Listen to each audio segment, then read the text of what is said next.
This is the J. Scott Outdoors podcast on Western big game hunting and fishing, brought to you by GoHunt.com Insider. Research faster, hunt more. Go to GoHunt.com/insider and use the J. Scott promo code when signing up to receive a $50 KUIU gift card. I'm your host, J. Scott, and I live and breathe hunting and fishing, spending half the year in the field experiencing God's creation. I hope you'll enjoy hearing about our adventures. Guys, welcome to the J. Scott Outdoors podcast. Today we are going to have a great episode with Daniel Franco of Burnt Timber Outfitters. And we're going to be talking about the Arizona Elk Applications that are going to be due here February 9th on Tuesday. And we're going to break down a bunch of the elk units in eastern Arizona.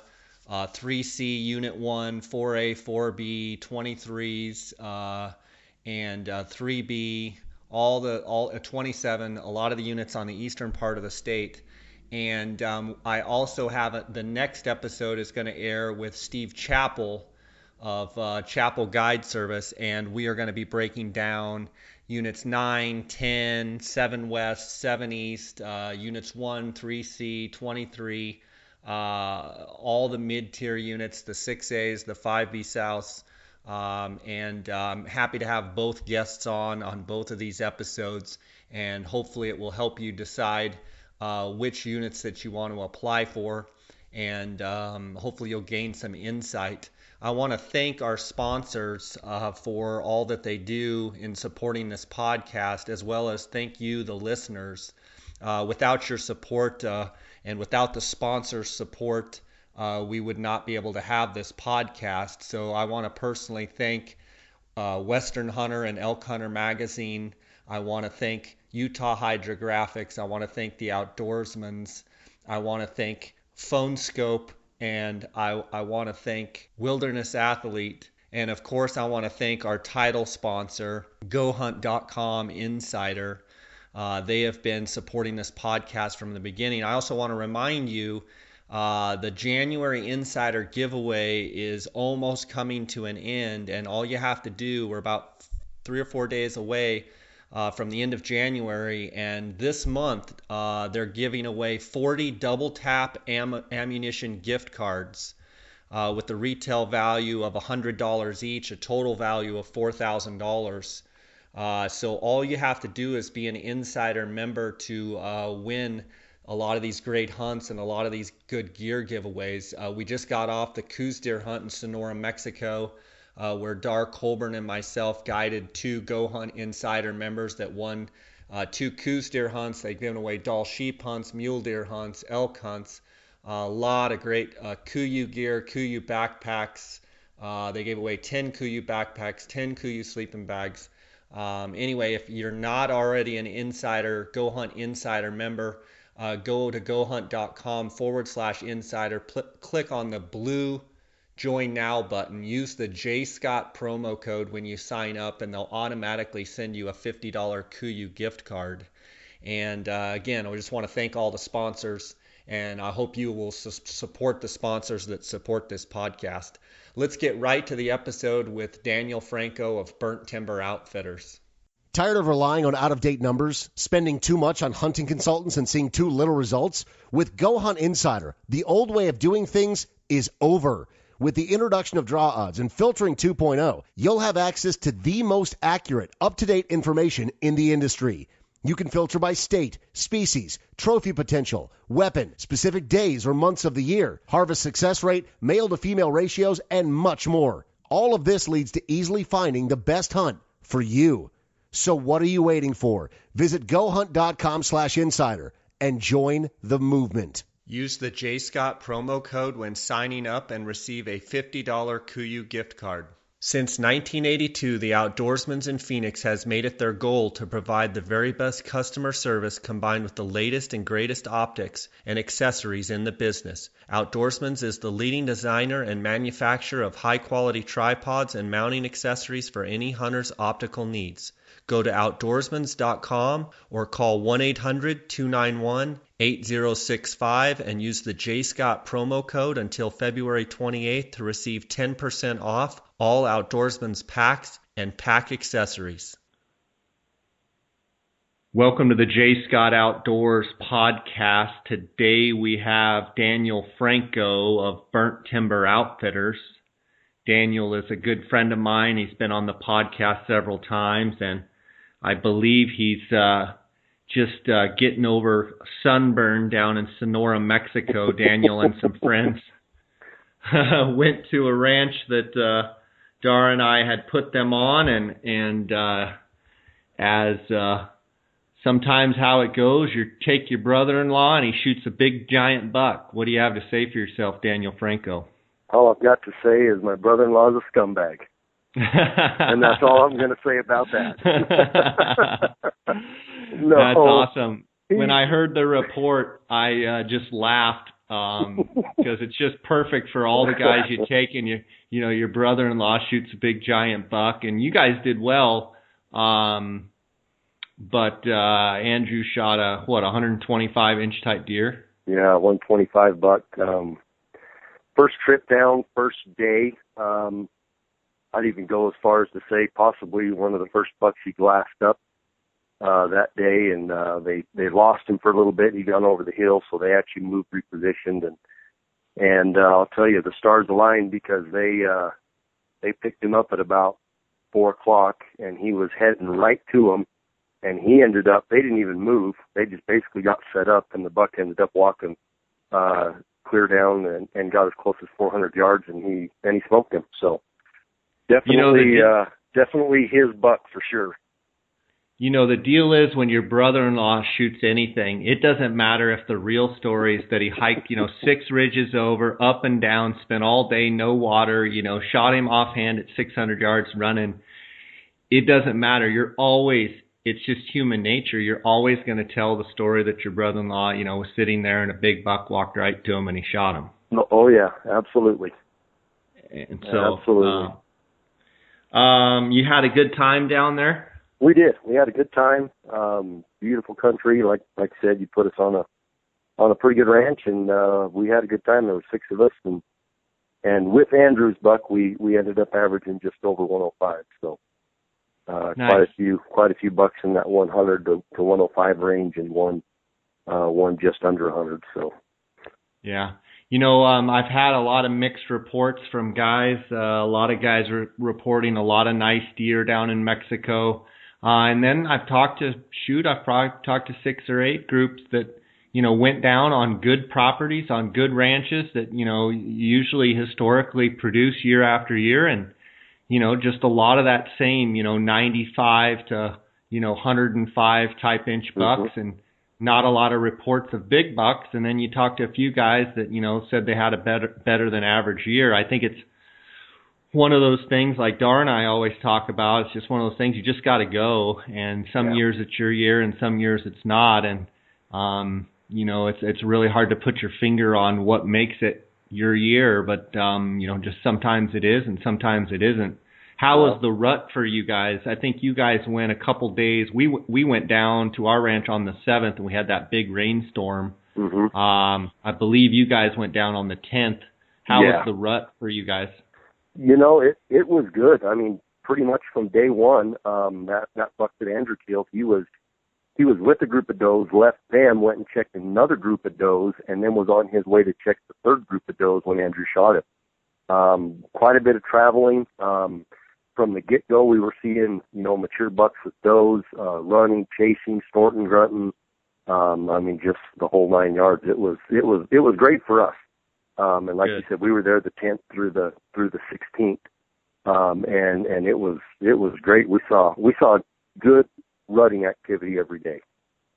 So. Yeah, anytime you go, usually anytime that 10th through that 25th, you're going to catch a lot of good movement. I know this year the moon was on the 25th. It was full on the 25th of January. So, it's always, some of that best rutting sometimes is around that 18th, 20th, 21st, 22nd. But, I was a little bit worried about that moon.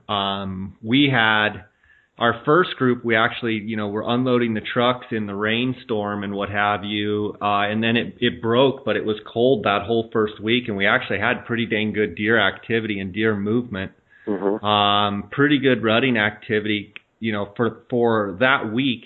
It was above average for that week, and I think a lot of it has to do with temperature. Yeah. And, the second week where normally you're going to see more consistent rutting activity all throughout the day, it actually warmed up. So, probably 27 to 28 in the mornings as opposed to the first week, it was in the 18, 19. Yeah. It seemed like, by 11:30 noon, those bucks were headed for the north slopes, headed for the shady slopes, and most of the activity was all in the shade, and mm-hmm. seemed like the afternoon, bucks were a lot more lethargic. Whereas the week before, right during the sunniest part of the day, the warmest part of the day, they were out, walking hillsides and, checking scrape lines and really moving. So I think temperature has a lot to do with that personally. Yeah. And, we knew the full moon was that, towards the end of that second week, we always try to pick a week and go. And, as a group, we decided, well, we like those later dates, those 15th through the, 23rd, but with that full moon, we opted to shoot the gap and hit that week before, and it ended up working out pretty good for us. So that's awesome. Well, I'm glad you guys had a good time. Today, I want to talk about the Arizona Elk applications and go over some of the regulations. I'll let you talk a little bit about what you do, but from my perspective, Burnt Timber Outfitters operates out of Heber, Arizona. I've known you, Daniel, for many, many years, and we've been on a lot of hunts together. I've known you since before when you had hair. Well, that's been, I've been slick bald for 20 years, so you've known me a long time. I'm just kidding. I'm starting to look a lot more like my idol, Jay Scott. So, well, my hair is quickly falling off as well. So, all I can say is the chicks dig it. Just keep telling yourself that. What I was saying before you interrupted me was that I've been on a lot of hunts with Burnt Timber Outfitters, and you guys do an exceptional job on all the animals that you hunt. We've been on a lot of great turkey hunts, elk hunts, deer hunts, you name it.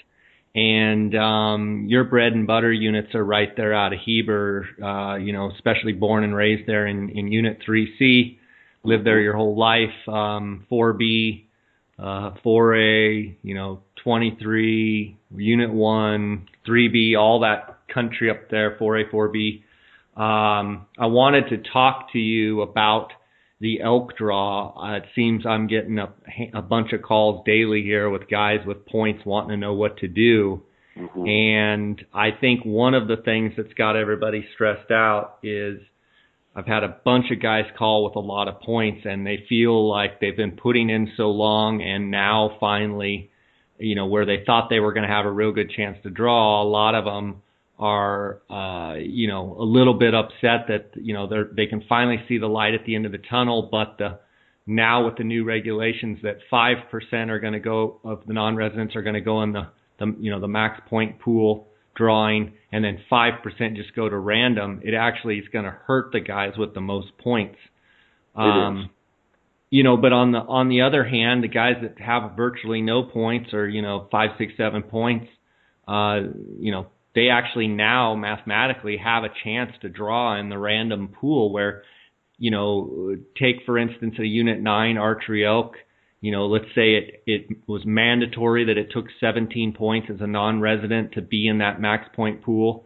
If you had less than 17, you had a 0. Yeah. And guys will say, well, at least I got a chance. No, you have no chance, zero chance of drawing where, now they do. So, I see both sides of it. I do feel sorry for the guys that have a bunch of points. But I want to get your forecast for the 2016 upcoming season, elk season, and I know it's a little bit hard to predict here in January what our moisture and all of that's doing, but Why don't you do that? What is your part of the state looking like as far as moisture compared to the average or what have you? I would say this year we're probably right on pace at average, maybe slightly above. We haven't had a lot of winter storms and winter moisture this year, but the ones that we have had have been fairly substantial. We've had a couple of smaller rains, but for the most part, we've had some really good moisture.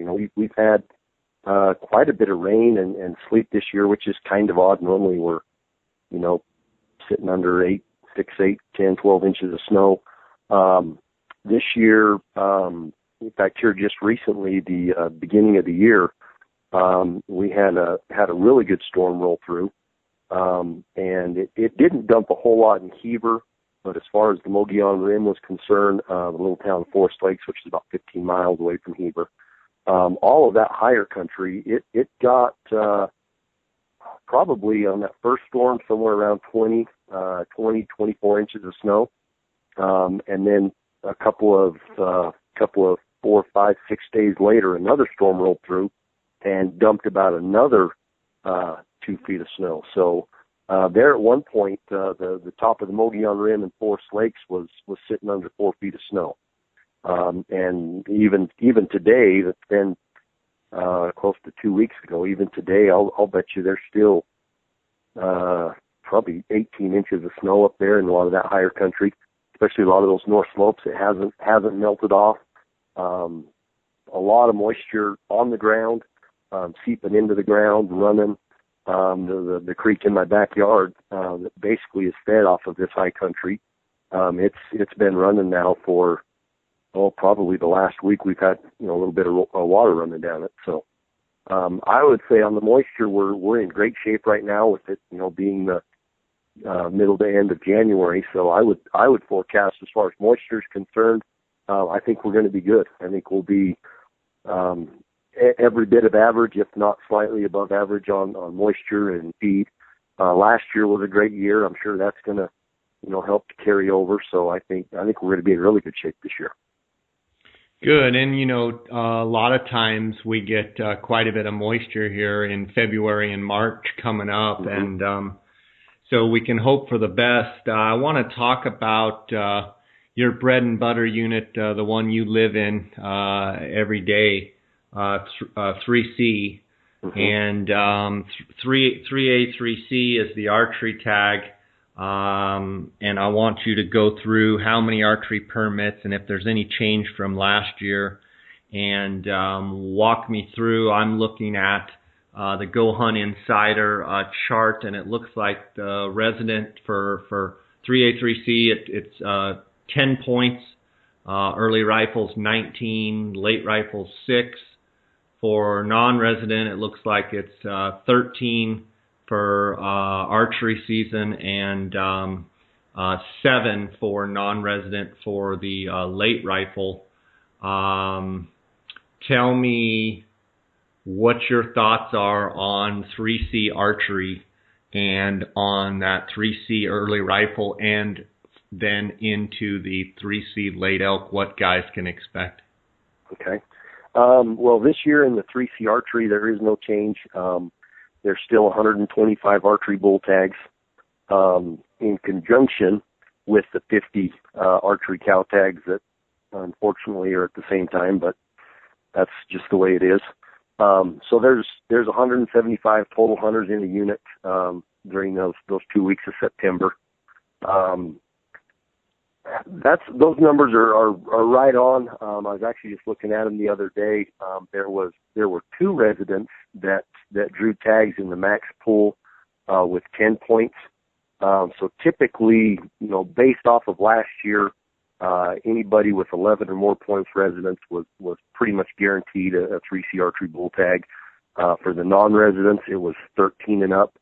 The highest number of bonus points that applied for the 3C archery was 16, and they actually drew that tag on their second choice.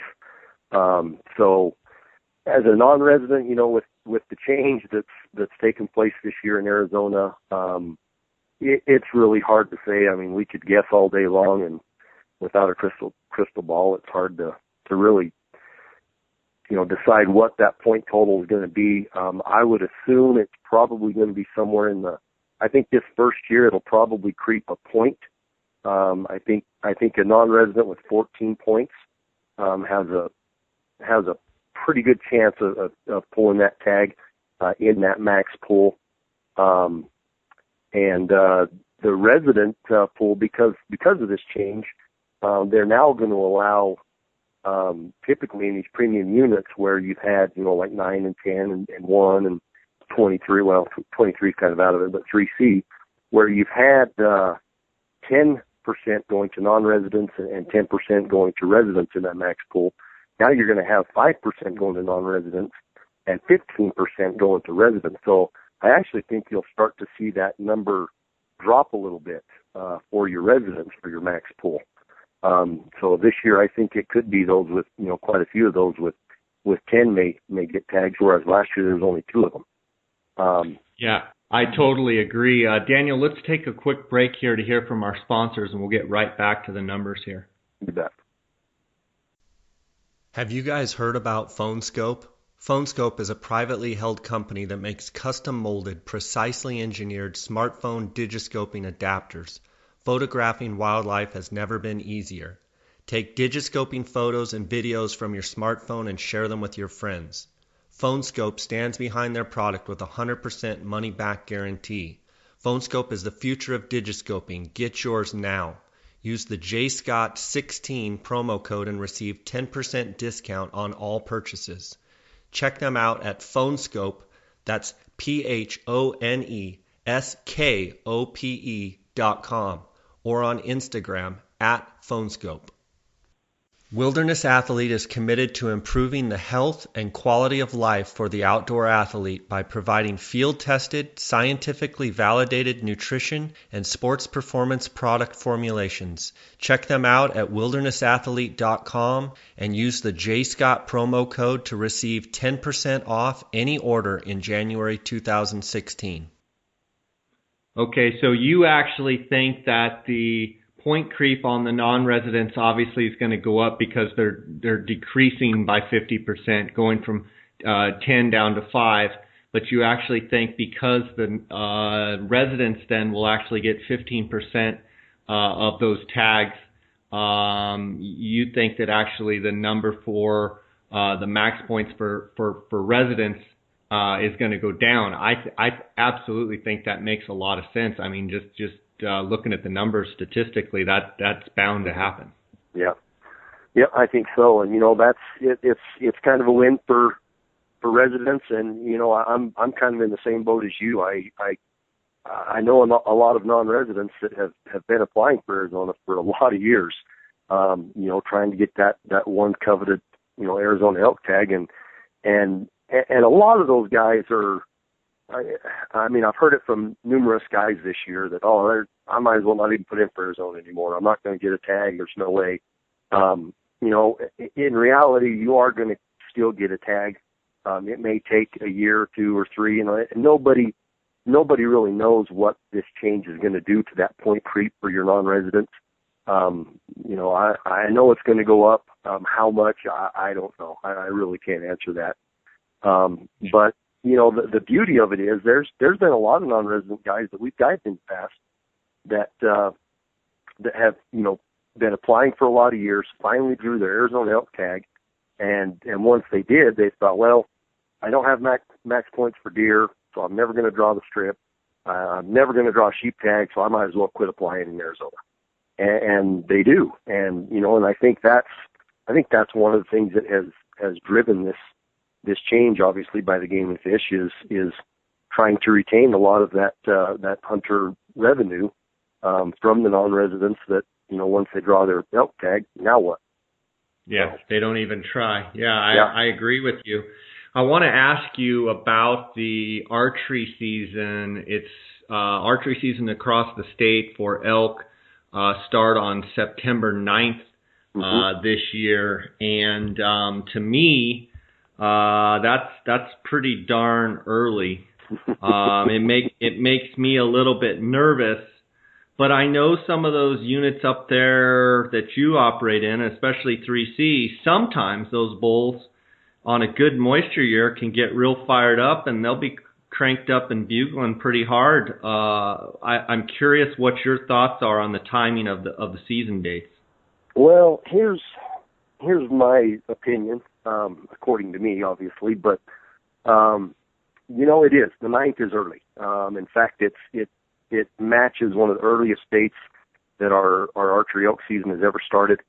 And to me, that's a bad thing because you're not going to jump right into the bugling rutting bulls, which, in a 2-week hunt, you like to do that. I mean, that's just kind of the way it is. On the other hand, especially for 3C, because a lot of our bulls come from the Fort Apache Indian Reservation, where they spend all spring and summer, a lot of times we'll catch bulls traveling early on in September. They're by themselves. They're not haremed up. They don't have cows. They're basically just jumping around, checking to see where the cows are, where the elk are, where, the water is, and they're traveling. And, a lot of times during those early, days before the rut, that, September, 5th through the 10th, 11th, 12th, you can find a big bull that doesn't have cows. He's not, tied down to cows. And a lot of times you can get on a bull like that and actually get him killed before he does start cranking into the rut. So I've kind of got mixed emotions about it. I've talked to a couple of guys this year already that have, voiced that very same concern. That, man, the 9th, it's early. Do I even want to tag this year? Well, some people may not realize that the way the Arizona Game and Fish does it is it's all done by the calendar, and it's done by the number of Fridays. So the Arizona archery elk season is always going to start on the 37th Friday of that calendar year. Well, it just so happens that on this year, and I'm not sure if it was because of leap year or what, but it ended up putting it on the 9th. Well, next year, the 37th Friday is the 15th. So it's going to jump almost a week next year. And so I've actually talked to a couple of guys that have said, hey, I've got a lot of points. I've been waiting, to get the points and for the right year. And one of those guys has actually opted to buy a point this year, and he's going to wait until next year because of the start date. Yeah, and I mean, I hear totally what you're saying, and I didn't even know that about I knew it was based on a certain amount of Fridays into the year, but I didn't know it was 37.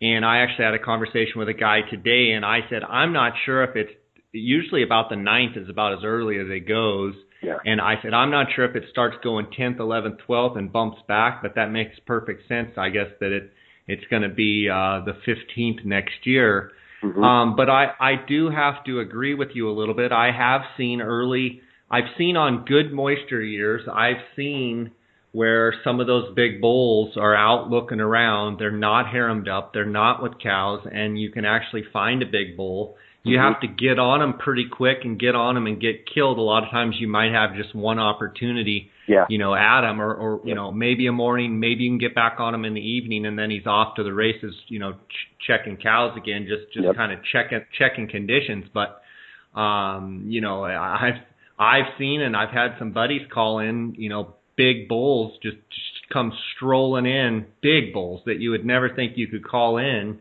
Yeah. Come strolling in, sometimes on those early dates. Mm-hmm.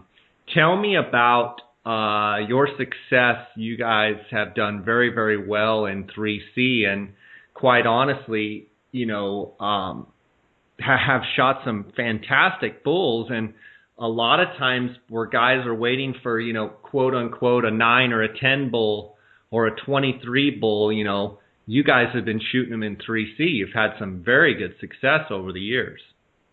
We've been fortunate. And like you said, kind of, about the Coues deer rut in Mexico, I can't tell you why some years have been so much better than others. But for some reason they have. And I'll take last year, for example. To be honest with you, 3C's kind of been in a little bit of a rut, where we haven't had the quality that we would like to see in the unit. And for some reason last year, boy, it changed. And last year we were seeing some really good bulls, both in the archery and in the early rifle hunts last year in 3C. And what I mean by really good bulls are, those 360 plus bulls. We saw a couple, in the 370 class and even some 380 class bulls, and that's what we like to see. But yes, we've been fortunate. We've killed some great bulls. We've had some great hunters and good shots, and we've had some missed opportunities as well. But we feel fortunate that we've done as well as we have.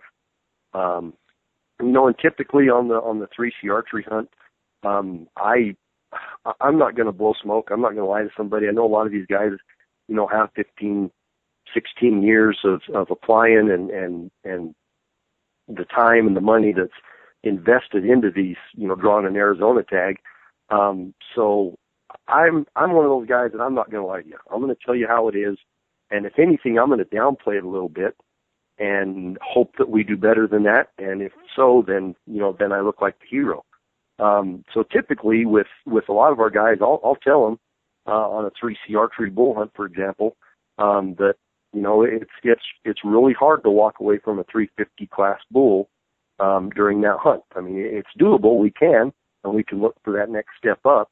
But, there may be a chance that we don't find that next step up, and, you may have just passed one of the best bulls that we see that season. Now, like I said, last year was a great year. We saw numerous bulls over 350 last year, and I'm hoping, I've got my fingers crossed, that a lot of them show back up this next year, that put a little more on and show back up into some of the same areas, and we've got that next step up of 370, 380 bulls that we're hunting during the archery and early rifle season. Yeah, absolutely. I hope that happens for you. I've been on a couple of early rifle elk hunts up there with you over the years, whether it be muzzleloader or rifle in 3C. And, compared to some of the other units that maybe get a lot more attention, 3C early rifle is a heck of a hunt. And I think the dates this year with, it being the 9th through the 22nd, I believe that early rifle hunt that I think starts on the 23rd, I think the dates are perfect. I mean, you're in that position where the bulls aren't really broke up yet. They're still bugling strong. I think that early rifle hunt in 3C could be fantastic. And, you've seen it before, just like I have, where right during the peak of that rut, which that 23rd through the 29th, there's some great dates. You get some of those big bulls coming out of 3C South or the White Mountain Apache. But that was a little joke. But oh, I got it. Yeah, you didn't laugh, but no, just kidding. They come off that White Mountain Apache looking for cows, and you guys have killed some fantastic bulls. I know years ago we killed a good bull, and you never know what's going to show up. And I think that's one of the beauties of hunting a 3C or a 1 or a 23 that totally, borders the White Mountain Apache. You never know when a big bull might show up. Yeah, no, that's you're 100% right. And you've been on quite a few hunts with us, and we've had a good time, and we have killed some great bulls. And with it, I mean, really, to be from the reservation fence to deep into the heart of 3C and even crossing over into the upper part of 3A, I mean, you're looking at approximately in on average probably 5 to 6 miles from the reservation. Well, a bull elk during the peak of the rut can cover that in a couple hours. And a lot of times they do. I mean, there's been I know of numerous bulls. One in particular that was actually killed right down on the 3A 3C border, which is Highway 277 between Heber and Snowflake. There was a bull that was killed down there one year, and earlier that spring, an Indian had picked up his sheds on the Fort Apache Indian Reservation, and as a crow flies, from where that bull had shed to where he was rutting was 27 miles. Yeah, I mean, that's nothing for an elk. Nothing for an elk, yeah. Yeah. So that's the fun part about 3C is it's that type of unit. You never know, when you're chasing bugles, you never know what that next bull's going to be that you lay eyes on when you're out there chasing bugles. That's the fun and exciting part of it. For sure. Touch a little bit on the 3C late elk hunt. Looking here at my insider, it looks like resident at 6 points to draw that tag, and it looks like 7 points as a non-resident for that late elk rifle hunt. What can people expect on that hunt? That most people that come out for the late hunt in 3C, when we tell them the stories of a month and a half prior to the start of their hunt, what we had just witnessed and seen and gone through during September and October in 3C, I think a lot of them think that we're lying, to be honest with you, because it's a total night and day difference between 3C in September to 3C in November. As soon as that rut starts to taper off and end, all of the mature bulls start to beeline it for the reservation. That's their safe haven. That's where they go to spend the winter, to spend the spring, the summer. That's their retreat. They go to get away from people. And so a lot of times, by the time that late bull hunt rolls around in November, it's tough. It's a tough hunt. And a lot of times it's hard to find what we classify as a mature bull that time of year, which is a 6 point, to be honest with you.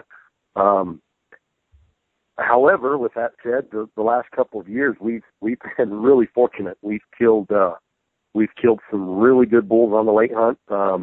We've gotten lucky. We've had some bulls that we've scouted hard and found and sat on, and luckily by the start of the hunt we were able to get in there and get them killed before other hunters got in there and started pushing them around and either pushing them out of the country or pushing them onto the reservation or something. So this last year we had four non-residents from Oregon that hunted with us, and we managed to kill all 4 6 points, and the smallest bull was in that 305 range, with the best bull being a little bit broke up but right in that 330 range. And typically those are the types of bulls that we try to kill, something in that 320 to 330 type range. Maybe slightly smaller depending on the year. The really hard thing about that late hunt is the majority of your bulls are back on the reservation, and a lot of times the bulls that you do find tend to be broke up from the rut. You're missing a point, you're missing a beam.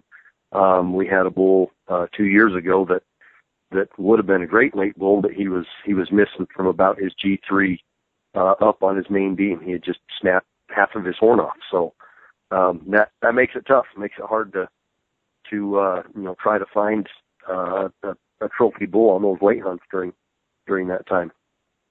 I noticed that hunt this year is November 25th through December 1st, and I just noticed in looking at the regs, actually, I didn't realize it, but there's actually a late archery hunt in 3C that's November 4th through the 17th. There's 30 bull elk late archery permits. I've got to think that hunt's pretty tough. I don't know that I'd wish that on my worst enemy, but what do you think? Well, you're exactly right. It's a tough hunt. It's one of those hunts where you're going to spend a lot of time glassing. You'll actually see a lot of elk, and typically you can see some pretty good bulls.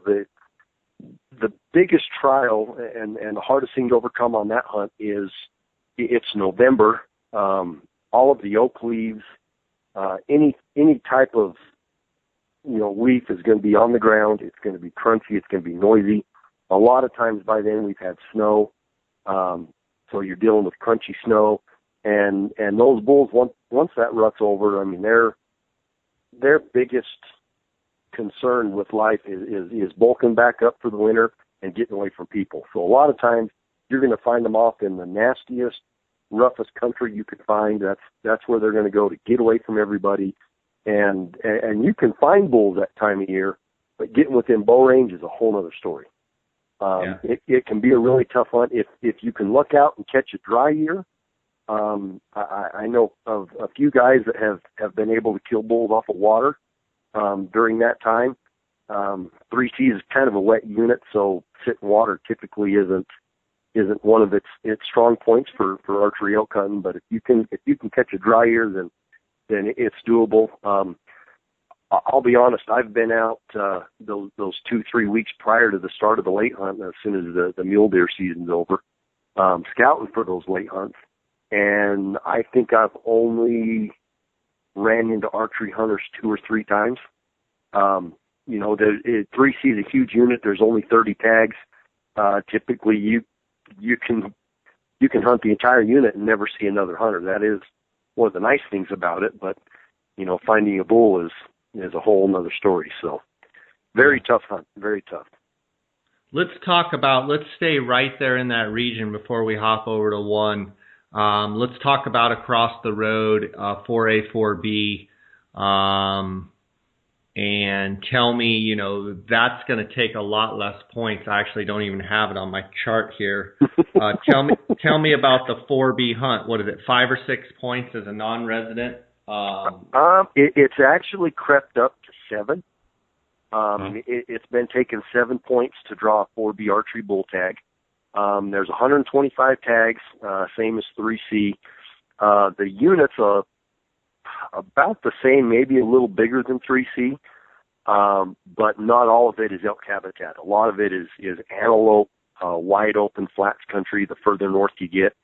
To be honest with you, you would be amazed that you can drive down Highway 260, which separates 3C and 4B, and on one side of the highway they're screaming their heads off, and on the other side of the highway you don't even hear a bugle. And that's realistically the difference between the two units. There's not a lot of elk. They're extremely pocketed. It does range all the way from the firs and aspens all the way down to just grass flats, all the way down towards Holbrook and Joe City, down towards I-40. Elk are extremely pocketed. You can get into elk, and you can find bulls. To be honest with you, that's the type of hunt 4B archery bull tag is. It's one of those hunts where if you're wanting to get a hunt under your belt, if you're not wanting to wait to get one of the premium units, it's not a horrible unit to hunt. Can you kill a 300-inch bull? Yes, absolutely. Can a guy that walks around get around pretty good, guy that has the whole hunt, maybe decent caller, pretty good shot? Can he kill a 300 to 320? What's kind of a reasonable expectation? That right there, you're right on.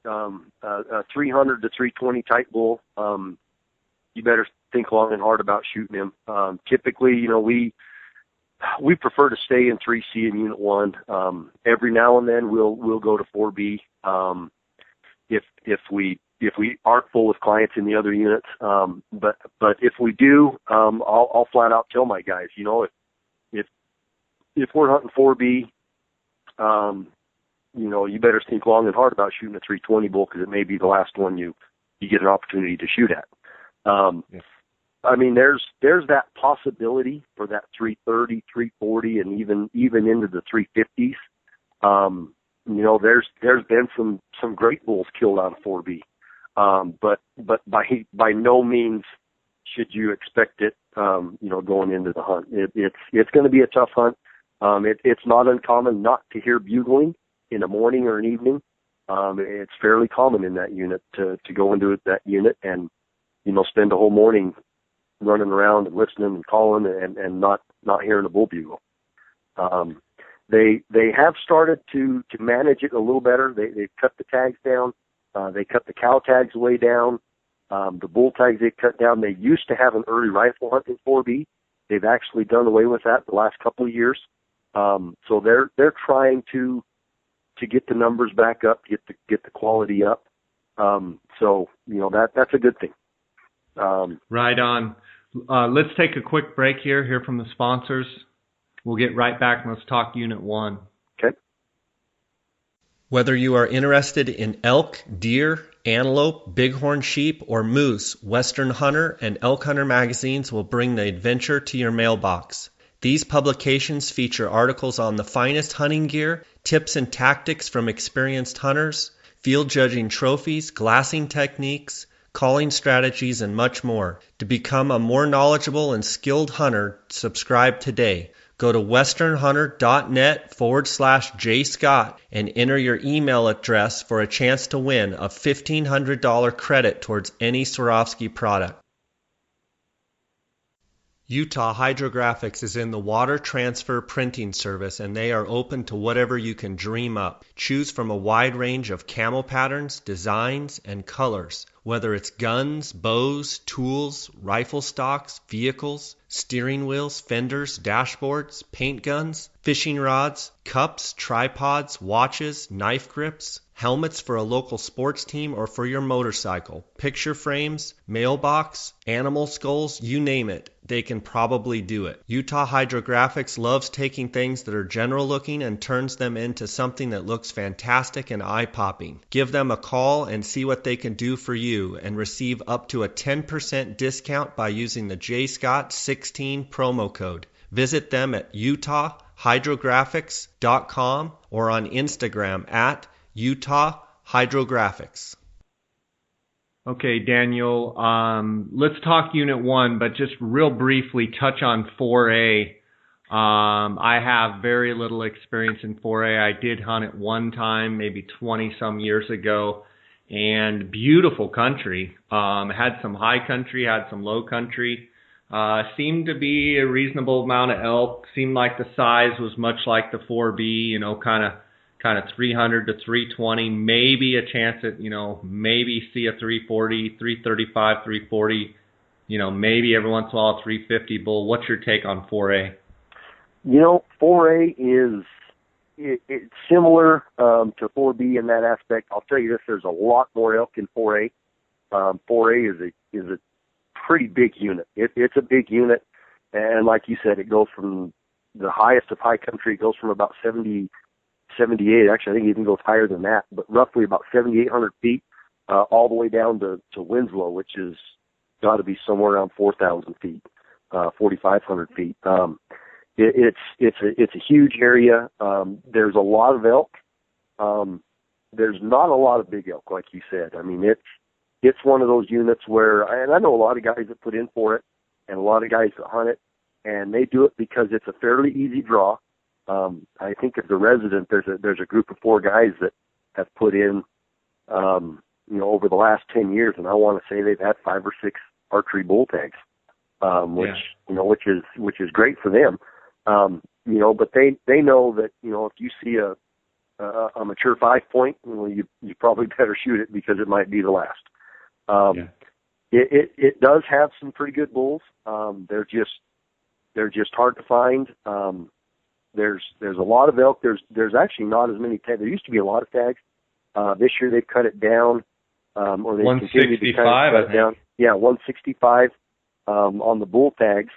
And I think they're going to bugle. They're going to bugle probably a little bit better than 4B, I would think. Yes. Yep. A little more rutting action, a little more vocalness. I also think they're a little easier to a little more responsive to calls. A lot of times in 4B, you can get in on a bull and give him a cow call, and he'll just shut up and turn the other way, and away he goes. Whereas in 4A, you can call bulls in. If you're just looking for an elk hunt, and you same type of deal, you don't want to wait, then 4A's a pretty good hunt, but don't expect to haul a 350 bull out of there. I mean, it happens, but they're few and far between. Yeah. let's move over to kind of the crown jewel of your units up there. Obviously, 23 North, 23 South. Those are, everybody loves those units. Everybody loves them. With the non-residents this year, with the new rule, none of those non-resident tags will be drawn in the max point pool. So, guys correct. with 18, 19 points, where the last couple of years there's been guys that have picked off the one non-resident tag with, 17, 18, 19, 20 points. Just so you guys know out there, if you're applying for 23 North or South and you have a bunch of points, there's going to be 0 tags drawn in the max point pool as non-residents. So you're just in the random draw. Let's bump over to Unit 1. And Unit 1's archery hunt is 1, 2B, and 2C. There's 300 permits, which I believe at one time they had it all the way up to 350. They've whittled it down, I believe, to 300, which is still a lot. But resident, according to my Go Hunt Insider chart here, resident early archery 11 points, the muzzleloader 17, the late rifle 8, and on the non-resident it's 14, and on the early muzzleloader it's 18, and the late rifle is 9. Now, I keep saying muzzleloader, but I believe this year, is it a muzzy hunt or is it a, let me see. It is a muzzleloader hunt this year. Oh, okay, so it is a 40 tag muzzleloader hunt, September 23rd. Muzzleloader hunt. Mm-hmm. And the archery hunt is the same as the rest of the state, the 9th through the 22nd. Talk to me about Unit 1 and what you see going on in Unit 1. Well, I'm going to be totally honest with you.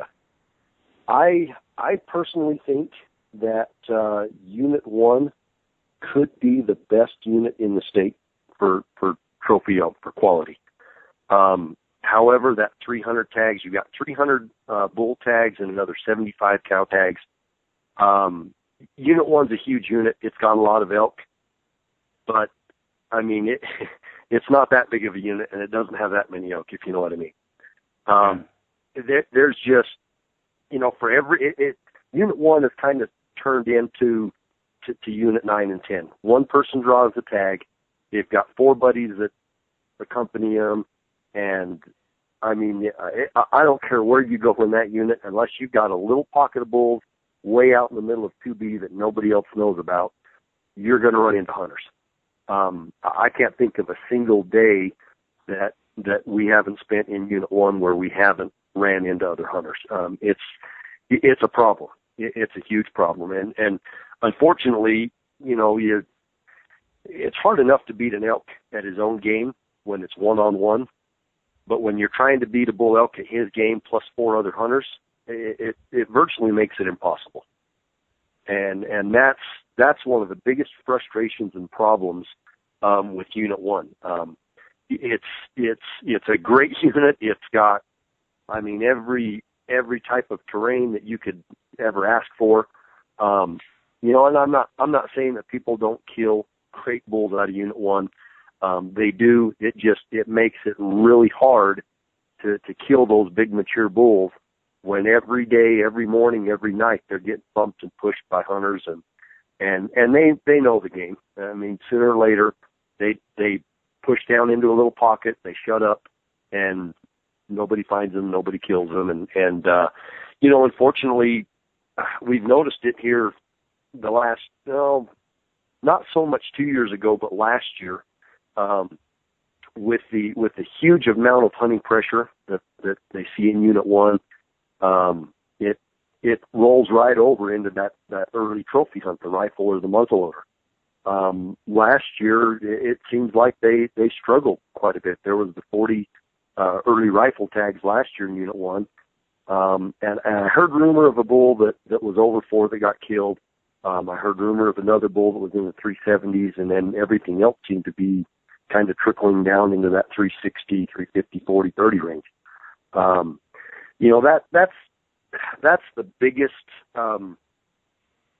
obstacle, I guess, that we see in Unit 1. Would you say, Daniel, sorry to interrupt, but would you say if you can get around good and you're okay with people interrupting almost every hunt that you go out, you're still, if you're a halfway decent elk hunter, you're still probably going to get a crack at a 350 plus bull in sometime during the hunt. Is that correct? Absolutely, absolutely.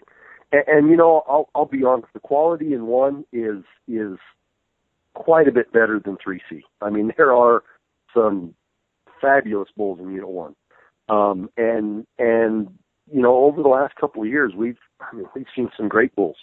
2 years ago, we were chasing a bull that ended up getting killed on the late hunt by another outfitter there out of I believe out of Springerville. And he was I can't remember exactly, but I want to say 413, 414.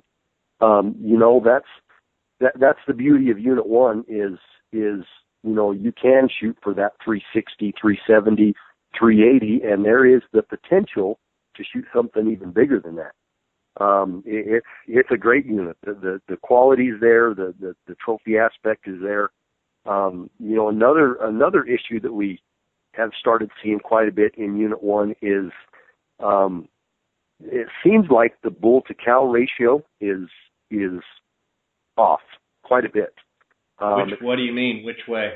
Well, it seems like every mature bull that you see in Unit 1 has 12, 15, 20, 25, 30. We saw a bull last year that had 45 cows.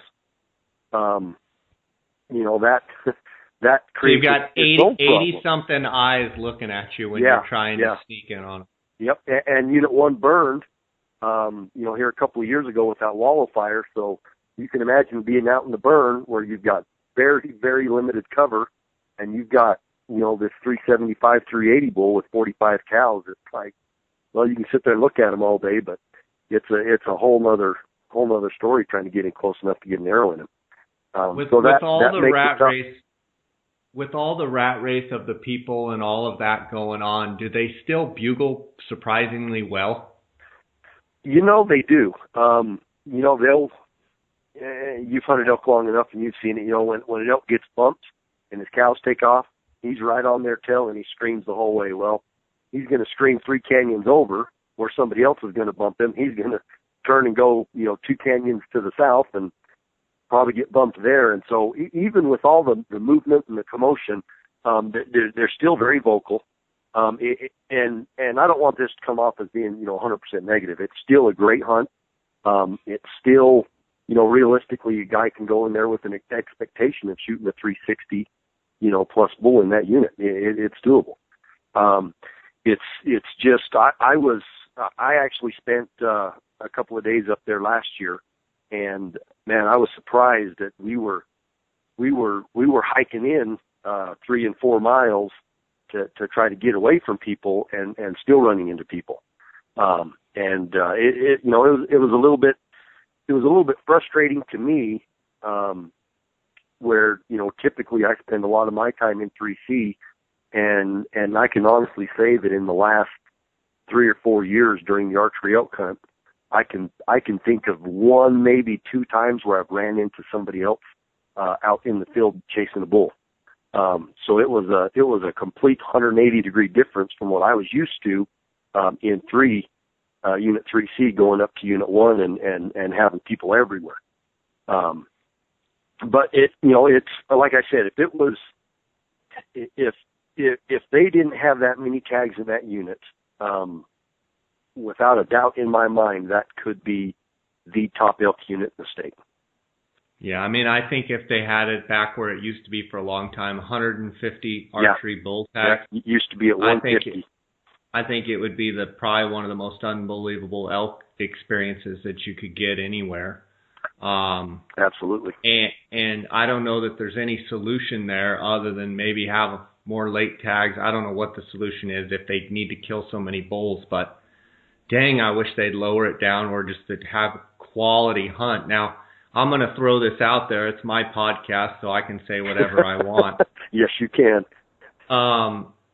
This Unit 27, and I know that's not an area of focus for you, but this 27 early rifle hunt, they did this nonsense last year with the the muzzleloader elk hunt before the archery hunt in Unit 9, and then they got this great idea that they're going to give the rifle hunters an opportunity to go before the archers. And you know, I like a lot of the guys at the Game and Fish, but it's my podcast, so I can say whatever I want.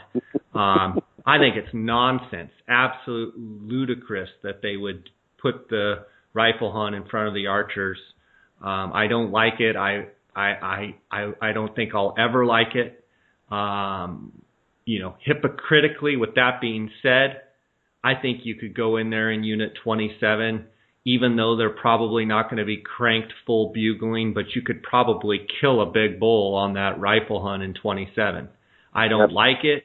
I don't like the concept of it. But you know, they make the rules. I don't. I just get to sit back and armchair quarterback them. But I don't like it. I don't think it's right, and I'm totally against it. But I think that 27 early rifle hunt, I think there's going to be a handful of pretty big bulls that get shot, because even as thick as 27 is, with a lot of the burned areas now, there's some bulls that you can have glassed up and probably get in there and bang them with a rifle. Absolutely. I just feel sorry for the archers that have to follow up, because it's not the, you know, what is it, 40 tags? I believe it is 40. 40 tags, and I'm pulling it up here on my iPad, but it not only is it, you know, that many people, but like you said, it's the 5, 6, 7, 8, 10 guys in camp that come to help. I mean, I think the archers need every advantage that they can have, and what's your thoughts on it? I'm with you 100%. I think it's stupid.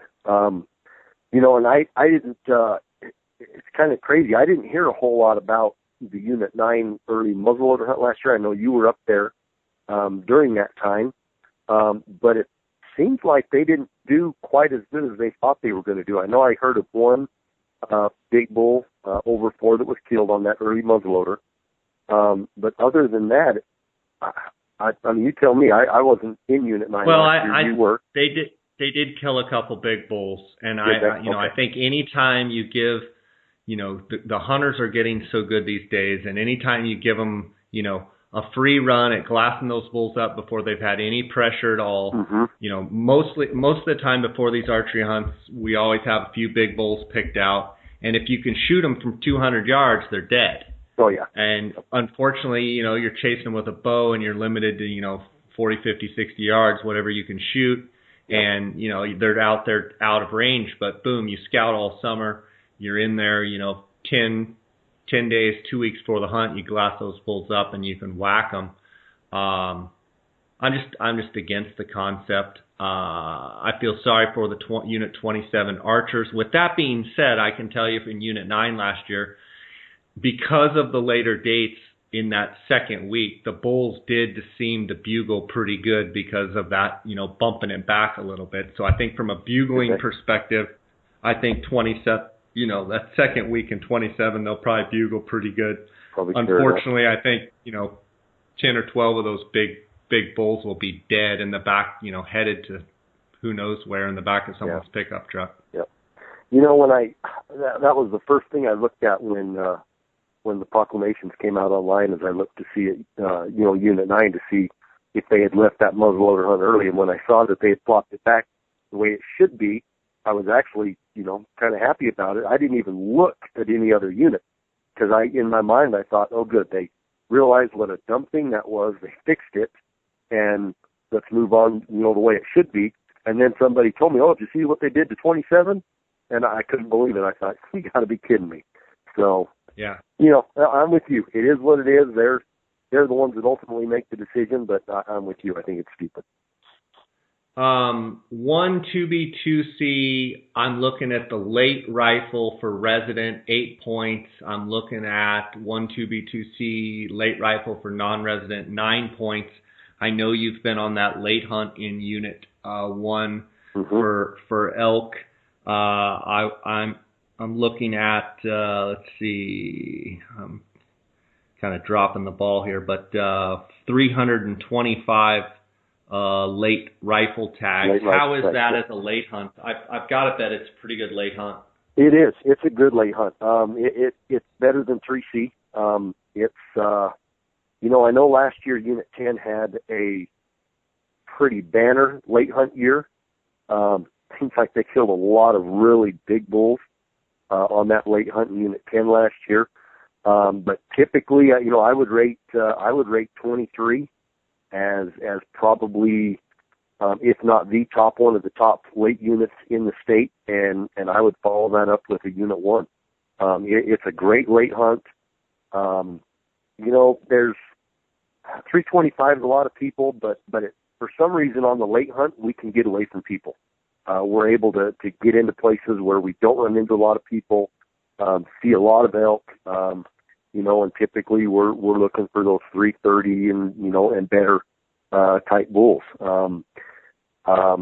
Last year we didn't have any clients in Unit 1 because we had booked the 4 guys in 3C. Prior to that, Mike's client killed a mid-340s bull on that late hunt. And the year before that, we killed a mid-330s type bull on that late hunt. So definitely a step up as far as quality on that late hunt. We've had the chance to kill some better bulls than that, some 360 type bulls, and had a miss shot, and then just couldn't get it done on one of the other years. But that's the way it goes a lot of times. And a lot of times on those late hunts, it's especially it seems like in Unit 1, you kind of get one or two chances at it, and then somebody else strolls in and kind of interrupts things, and before you know it, bulls are moving and running, and you've kind of got to switch gears a little bit. But yeah, definitely. Go ahead. Sounds kind of like my dating experience in high school. Yeah, exactly. So you kind of got to blitz in quick and hope somebody doesn't mess it up. If they do, you move on. I hear you. Sorry about that, buddy. I want to finish up with 3B real fast. I know it doesn't get talked about a lot, and I know it's kind of a small unit. I believe 75 archery tags. Mm-hmm. What's your thought on 3B for archery hunt? I'll be honest with you. 3B tends to fly under the radar. Most of your locals, know about it, hunt it. What most people probably don't realize is it is a small unit. It basically borders Unit 1 to the east, and on the west it borders Cholo and Lakeside and Pinetop. It's one of those units where it's kind of a hit and miss, kind of a hot and cold. But here lately it's been a lot warmer than it has colder. Last year there were a couple of really good bulls in that unit. There was I know of a couple of locals that were chasing the bull in that unit last year on the archery hunt that was a whale of a bull. I mean, he was probably in that 370 to 380 type range. And then we actually had a muzzleloader, an early muzzleloader client in that unit last year that Mike guided, and they were on a good bull. They were on a 370 type bull, and ended up killing a bull. I want to say day 4 that showed up, and a really heavy palmated, lots of extras on the back end. Ended up going low to mid 380s, wow. which is a great bull. And so yeah, 3Bs. It's one of those units that tends to a lot of times get overlooked, especially by non-residents. And I know you've hunted it in the past with a friend of yours from Colorado, and like I said, some years it can be hot and some years it can be cold. It just all depends. But here as of late, it's been a pretty warm unit. It's heated up, and the quality's gone up, and it's definitely they'll be pretty vocal during the archery hunts and those early hunts. The late hunt is a muzzleloader. It can be pretty tough, but it's got quite a bit of country that you can glass.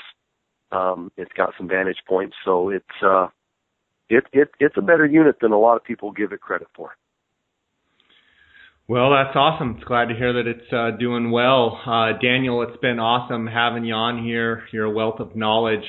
BurntTimberOutfitters.com, correct? That's correct. And on Instagram @Sockboy. No, that's a joke. Well, not quite. What is it?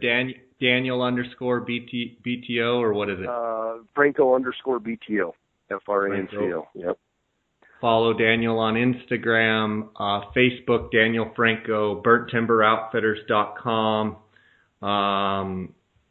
Always great having you on the podcast. One of my close friends. Lots of fun. We've had some great adventures. You were up there on Parker's strip hunt. That was a heck of a deal, wasn't it? Oh, that was epic. Absolutely epic. That was a year like we'll probably never see again in our lives, I think. I think that the year I was up there when you drew your tag, and then Parker, and I'll probably draw it, and it'll be like the worst route ever. I hope it is. That's just a get for dogging out on me early. Yeah, all it took was me had to leave, and I had to go and leave, and Daniel shoots a big old buck. I think the day I left. So, yep. Buddy, it's awesome. If you keep bringing up all these little insider sock jokes, sooner or later you're probably gonna have to fill everybody in on it. But you're gonna have to do it while I'm not on the phone. Yeah, for sure. It's definitely a good idea to always have some clean socks around when Franco's around. So you know it. Daniel, it's great having you on. Thanks for your insight, and God bless you. And look forward to seeing you again when I see you down the road here one of these days. And take care. Good luck with the draws, and I know you'll get a bunch of clients. You guys always do. You do a great job. So commend you for that, and commend you for the guys that you are and the quality of character that you have. So take care, okay, buddy? Hey, thank you, Jay.